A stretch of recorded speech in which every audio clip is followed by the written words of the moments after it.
Genesis chapter 33. Jacob looked and saw Esau coming with his 400 men. So Jacob separated the children. He put them with Leah, Rachel, and the two female servants. He put the servants and their children in front. He put Leah and her children next.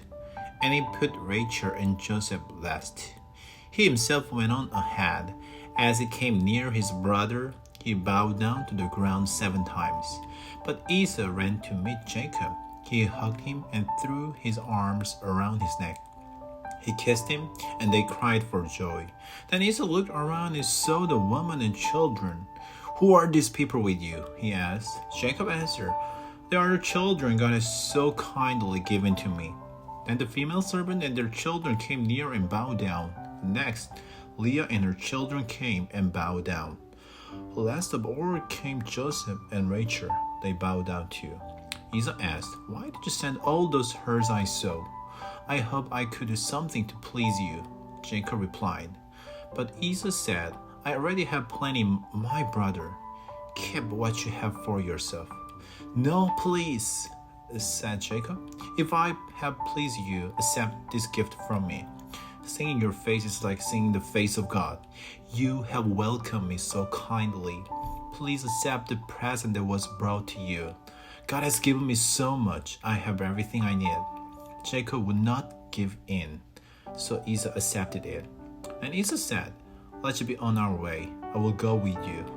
But Jacob said to him, "You know that the children are young. You also know that I have to take care of the cows and female sheep that are feeding their little ones. If the animals are driven hard for just one day, all of them will die. So you go on ahead of me. I will move along only as fast as the flocks and herds and the children can go. I will go slowly until I come to you in Seir." Esau said, "Then let me leave some of my men with you." "Why do that?" Jacob asked. "I just hope I please you." So that day Esau started on his way back to Seir, but Jacob went to Sukkot.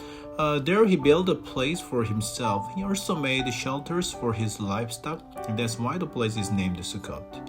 After Jacob came from Padan Aram, he arrived safely at the city of Shechem in Canaan. He camped where he could see the city. For 100 pieces of silver, he bought a piece of land. He got it from Hamor's sons. Hamor was the father of Shechem. Jacob set up his tent on that piece of land. He also set up an altar there. He named it El Elohe Israel. Genesis chapter 34. Dinah was the daughter Leah had by Jacob. Dinah went out to visit the woman of the land.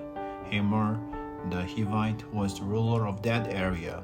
When his son Shechem saw Dinah, he took her and raped her. Then he longed for Jacob's daughter Dinah. He fell in love with her and spoke tenderly to her. Shechem said to his father Hamor, "Get me that young woman. I want her to be my wife." Jacob heard that his daughter Dinah had been raped. His sons were in the fields with his livestock, so he did nothing about it until they came home. Then Shechem's father Hamor went out to talk with Jacob. Jacob's sons had come in from the fields. They came as soon as they heard what had happened. They were shocked and very angry. Shechem had done a very terrible thing. He had forced Jacob's daughter to have sex with him. He had done something that should never be done in Israel. But Hamor said to Jacob and his sons, "My son Shechem wants your daughter. Please give her to him to be his wife. Let your people and ours get married to each other. Give us your daughters as our wives. You can have our daughter as your wives. You can live among us. Here is the land. Live in it, trade in it, buy property in it." Then Shechem spoke to Dinah's father and brothers. He said, "I want to please you. I will give you anything you ask for. Make the price for the bride as high as you want to. I will pay you whatever you ask. Just give me the young woman. I want to marry her." Their sister Dinah had been raped. So Jacob's sons lied to Shechem and his father Hamor. They said to them, "We cannot do it. We cannot give our sister to a man who isn't circumcised. That would bring shame on us. We'll agree, but only on one condition. You will have to become like us. You will have to circumcise all your males. Then we will give you our daughter as your wives, and we will take your daughters as our wives. We'll live among you and become one big family with you. But if you will not agree to be circumcised, and we'll take our sister and go." Their offer seemed good to Hamor and his son Shechem. The young man was the most honored of all his father's family. He didn't lose any time in doing what Dinah's father and brothers had said, because he was delighted with Jacob's daughter. Hamor and his son Shechem went to the city gate. They spoke to the other men there. "These men are friendly toward us," they said. "Let them live in our land. Let them trade it in. The land has plenty of room for them. We can marry their daughters, and they can marry ours. But they will agree to live with us as one big family on one condition. Or our males must be circumcised, just as they are. Will not their livestock and their property belong to us?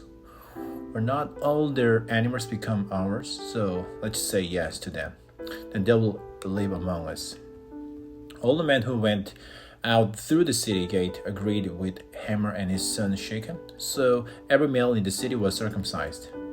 3 days later, all of them were still in pain. Then Simeon and Levi took their swords. They were Jacob's sons and Dinah's brothers. They attacked the city when the people didn't expect it. They killed every male. They also used their swords to kill Hamor and his son Shechem. Then they took Dinah from Shechem's house and left. Jacob's other sons found the dead bodies. They robbed the city where their sister had been raped. They took the flocks and herds and donkeys. They took everything in the city and in the fields. They carried everything away, and they took all the women and children. They took away everything in the houses. Then Jacob said to Simeon and Levi, "You have brought trouble on me. Now I'm like a very bad smell to the Canaanites and Perizzites who live in this land. There are not many of us. They may join together against me and attack me. Then I and my family will be destroyed." But they replied, "Should Shechem have treated our sister like a prostitute?